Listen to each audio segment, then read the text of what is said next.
बोलिए कृष्ण कन्हैया लाल की जय। श्रीमद सद्गुण शालिनम जीदे जीदे व्याप्तम च दिव्याकृतिम जीवे साक्षर मोक्त कोटि सुखदम नैकावतारादीपम ज्ञेयं त्रिपुरुषोत्तम मुनिवरे वेदार्थिकीर्तं विभुं तन्मूलाक्षरयुक्तमेव सहजानन्दं च वन्दे सदा। આજના શુભ દિને તમામ શ્રોતાજનોને મારા હૃદયભાવપૂર્વક જય શ્રી કૃષ્ણ। એક વખત ભગવાન ભોળાનાથને શ્રાવણ માસની અંદર એક ભક્તની પરીક્ષા કરવાની ઈચ્છા થઈ કે આ ભક્ત સાચો છે કે આ ભક્ત ખોટો છે। જોઈએ એક કથા દ્વારા। પ્રાચીન સમયની અંદર એક નગરની અંદર એક મોચી રહેતો હતો। હવે આ મોચી ખૂબ ગરીબ હતો। એ પોતે લોકોની અવર જવર હોય ત્યાં નગર પાસે એક વડ નીચે પોતે બેસી અને બૂટ ચંપલ સીવી અને પોતે પોતાનું ગુજરાન એ ચલાવતો હતો। ઘણી વખત તો એને જમવાનું પણ ન મળે તો પણ એ ભૂખે સૂઈ રહેતો હતો। આમ આ જે મોચી હતો એ ખૂબ ગરીબ હતો અને પોતે પોતાનું ગુજરાન એ ચલાવતો હતો। એવા સમયે એ નગરની અંદરથી એક સંઘ હતો ભક્તોનો કે જે શ્રાવણ માસની અંદર ભોળાનાથને એ ગંગાજળ ચડાવવા માટે જતા હતા। એટલે આ ભક્તો એ પોતે પોતાનો સંઘ એ નક્કી કરી તારીખ અને મુદતે એ પોતે કાવડ લઈ અને બધા એકસાથે એ ભગવાન ભોળાનાથના મંદિરે એ ગંગાજળનો અભિષેક કરવા માટે જતા હતા। એટલે આ જે મોચી હતો એણે જોયું કે ખરેખર મારે પણ ભક્તિ કરવી જોઈએ અને મારે પણ એમ કે ભોળાનાથને ગંગાજળ એ ચઢાવવું જોઈએ, પરંતુ મારી પાસે તો કોઈ સગવડ નથી, ફૂટે પાય નથી, હું કેવી રીતે ભગવાનને હું અર્પણ કરવા જાઉં। આમ આ જે મોચીએ વિચાર્યું હતું। એટલે એણે એ પોતે પોતાના નગરની અંદર જ્યારે રહેતો ત્યારે એ પોતે પોતાના ઘેર જતો, એટલે આમ વિચાર કરતો જતો હતો અને જ્યારે પણ એ પોતાનું જે કાર્ય કરતો હતો બૂટ ચંપલ સીવવાનું, તે વખતે પણ ભોળાનાથનું નામ એ લેતો હતો, ભોળાનાથની ધૂન પણ કરતો હતો। આમ એ સતત તેના જીભના ટેરવા ઉપર ભગવાનનું ભોળેનાથનું નામ એ સતત એ રમતું રહેતું હતું। વખત ઉપર વખત જાય છે, એને કે વિચાર આવ્યો કે ખરેખર મારે પણ એમ કે કાવડ લઈને ભોળાનાથને એ ગંગાજળ ચડાવવા એ જવું જોઈએ। એટલે એક વખત એ નગરની અંદર ગયો એક કુંભારને ત્યાં, અને ત્યાંથી એ પોતે એક ગલ્લો લાવે છે અને ગલ્લો લાવી અને પોતે ઘર લઈ જાય છે અને પોતાની ધર્મપત્નીને વાત કરે છે કે જો આપણે રોજની કમાણી જે આવે એની અંદરથી એક એક પાઈ કરી, એટલે એક એક પૈસો કરી અને આપણે આ ગલ્લાની અંદર નાખીશું, અને જ્યારે આ ગલ્લો ભરાઈ જશે ત્યારે આપણે શ્રાવણની માસની અંદર હું કાવડ લઈ અને ભગવાન ભોળાનાથને હું ગંગાજળનો અભિષેક કરવા માટે જઈશ, તીર્થયાત્રા કરવા માટે જઈશ। આમ આ મોચીએ એ વિચાર્યું ને તેમના ધર્મપત્નીને પણ કહ્યું। એટલે જે તેમના ધર્મપત્ની હતા એ પણ ખુશ થયા કે ખરેખર ભક્તિ તો કરવી જ જોઈએ। આમ બંને ભોળાનાથની ભક્તિ એ સવાર સાંજ કરતા હતા અને આ જે મોચીભાઈ હતા એ પોતે પોતાનો ધંધો કરતા હતા। વખતો પર વખત એ સમય વ્યતીત જતો જાય છે। એક વર્ષ પૂરું થયું અને એમનો ગલ્લો એ પૈસાથી એ ભરાઈ ગયો। એટલે એમણે એ ગલ્લાને તોડ્યો તો અંદરથી ઘણા બધા રૂપિયા નીકળ્યા। શ્રાવણ માસ હતો, એ પોતે એક કાવડ લઈ આવ્યા અને કાવડને ખૂબ ફૂલોથી શણગારી અને પોતે એ ગંગાજી ગયા અને ત્યાંથી ગંગાજળ લઈ અને એક લોટાની અંદર એ ગંગાજળ ભરી અને કાવડની અંદર મૂક્યું અને કાવડ લઈ અને પોતે એ ભોલેનાથના મંદિરે એ જળ ચડાવવા માટે એ ગંગાજી ચડાવવા માટે જતા હતા। એટલે જતાં જતાં રસ્તાની અંદર એક વૃદ્ધ માણસ કે જે ભગવાન ભોળેનાથને ઈચ્છા થઈ કે મારે ભક્તોની પરીક્ષા કરવી છે કે આ જે ભક્ત છે મોચી ભાઈ એ સાચો ભક્ત છે કે ખોટો ભક્ત છે, સાચી શ્રદ્ધાથી કરે છે કે શ્રદ્ધા વગર મારી ભક્તિ કરે છે. આમ ભોળેનાથને વિચાર આવ્યો એટલે એમને પરીક્ષા કરવાની ઈચ્છા થઈ. એટલે પાર્વતીજી ભોળાનાથને કહે છે કે હે પ્રભુ, તમારે ભક્તોની એ સેવા કરવી જોઈએ, પરંતુ પરીક્ષા શા માટે કરો? જે તમારું નામ લે છે એમને તમારે એમની જે મનોકામના હોય એ પૂર્ણ કરવી જોઈએ. ત્યારે આ ભગવાન ભોળેનાથ દેવી પાર્વતીજીને કહે છે કે ઘણા અધર્મ કરે છે અને મારું નામ લે છે, એટલે એક બાજુ પાપ પણ કરે છે અને બીજી બાજુ પુણ્ય કરે છે, તો તેવા સમયે પણ હું તેમનું ધ્યાન રાખું છું. આમ આ ભગવાન ભોળેનાથ એ પાર્વતીજીને કહે છે અને વૃદ્ધનું એ વેશ લઈ અને ભગવાન ભોળેનાથ એ રસ્તાની અંદર બેસી જાય છે. અને જેટલા પણ કાવડ લઈને જતા હોય એ બધાને આ જે વૃદ્ધ હોય છે એ વૃદ્ધ એ પોતે કહે છે કે મને ખૂબ તરસ લાગી છે, મારું પ્રાણ પંખેરું ઉડી જશે તરસથી, માટે તમે મને થોડું એમ કે ગંગાજળ આપો.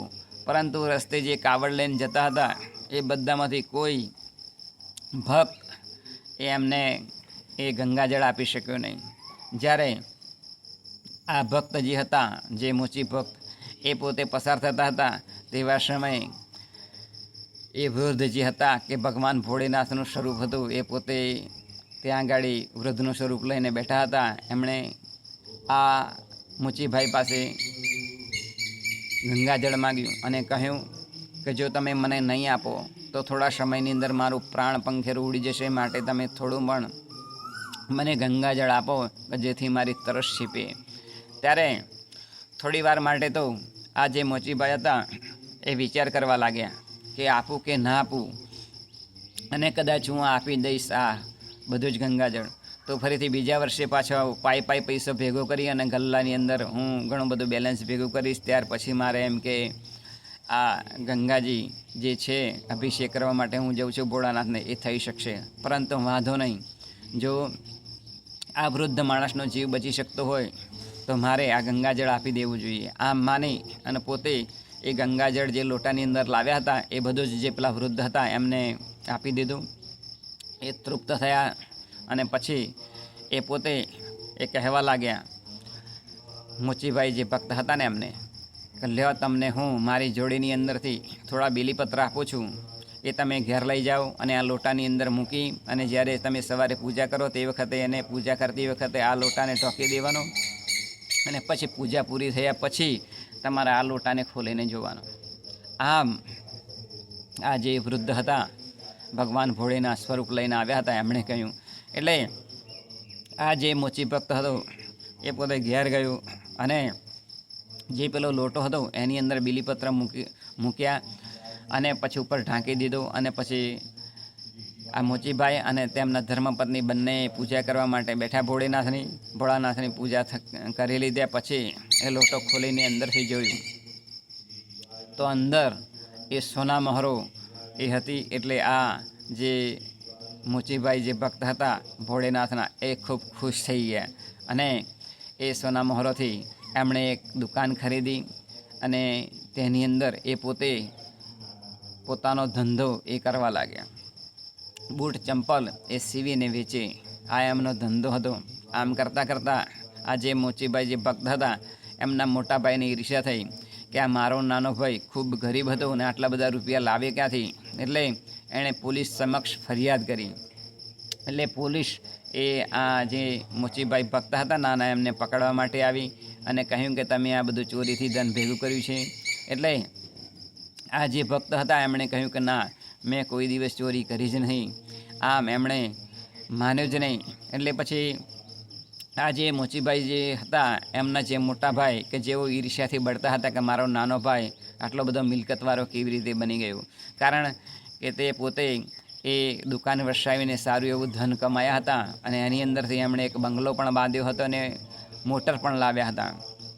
એટલે આમ ખૂબ પૈસે ટકે એ સુખી થતા જ ગયા. એટલે તેમના જે મોટા ભાઈ હતા એમને ઈર્ષ્યા આવી. એટલે એમણે ગામના બધા જે હતા નગરના વડીલો બધાને ભેગા કર્યા અને એ પંચ સમક્ષ આ ભાઈને કહ્યું, મોટા ભાઈએ આ નાના ભાઈને બોલાવીને કે આ મારા નાના ભાઈએ ચોરી કરીને આ બધું ધન મેળવ્યું છે. એટલે આ જે નાના ભાઈ હતા એમણે હાથ જોડી બધાને અને કહ્યું કે હું તમને પંચ પરમેશ્વર માનું છું, મેં કોઈ દિવસ ચોરી કરી નથી. અને આમ જે મારા મોટા ભાઈ મારા ઉપર આરોપ મૂકે છે ઈર્ષ્યાભાવથી, એ ખોટો આરોપ છે. છતાં પણ આ પંચો એ માનતા ન હતા. તેવા વખત ભગવાન ભોલેનાથ એ પ્રગટ થયા અને આ બધાને એ દર્શન આપ્યા. બોલીએ ભોલેનાથ મહારાજ કી જય. આમ ભોલેનાથ ભગવાન એ પ્રગટ થયા અને બધાના દર્શન આપ્યા. ત્યારે બધા જ એ પંચો એ ભગવાનના ચરણોની અંદર એ નમી પડ્યા અને પછી આજીજી કરવા લાગ્યા કે તમે અમને બચાવો.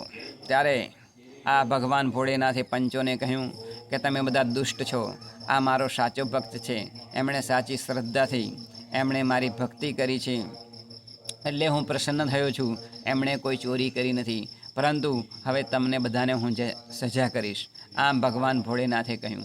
અને જે ભક્ત હતા મોચીભાઈ એમને કહ્યું કે માગ માગે તે આપું. આમ કહ્યું એટલે જે પેલા મોચીભાઈ હતા એમણે કહ્યું ભગવાનને હાથ જોડીને કે હે પ્રભુ, મારે તો આ જે બધા ભક્તોને તમે જે સજા કરવાના છો એમને સજા કરશો નહીં, અને હું તમારી સતત ભક્તિ કરતો થકું, તમારા ચરણોની અંદર સદાયને માટે મારો વાસ રહે, તે માટે મને શક્તિ આપો. ભગવાન ભોલેનાથ એ આશીર્વાદ આપ્યા, તથાસ્તુ કરી અને તરત એ અદૃશ્ય થઈ ગયા. આમ જે ગરીબમાં ગરીબ જે મોચીભાઈ હતા એમની પરીક્ષા આમ ભોળેનાથે કરી હતી અને એમને સુખિયા પણ કરી દીધા હતા.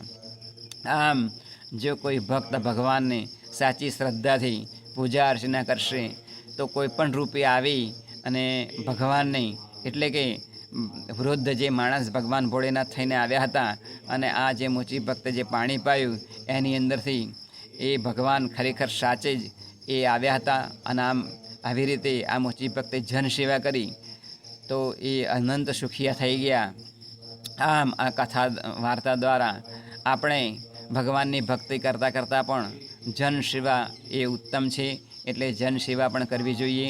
કારણ કે ભગવાન સાક્ષાત આવી શકતા નથી, પરંતુ આપણા ઘરે કોઈને કોઈ રૂપે આપણા ઘરે આવી અને આપણને દર્શન દેશે, કોઈ પણ રસ્તાની અંદર પણ આપણને દર્શન દેશે. આમ જ્યારે ભગવાન આપણી પાસે આવી અને કંઈક માગણી કરે તો આપણે એ આપવું જોઈએ. દયાભાવ દરેક વ્યક્તિ જોડે રાખવો જોઈએ કે જેથી ભગવાનને પ્રસન્ન થાય. એ જ આજના શુભ દિને પ્રાર્થના બોલી. કૃષ્ણ કનૈયા લાલ કી જય.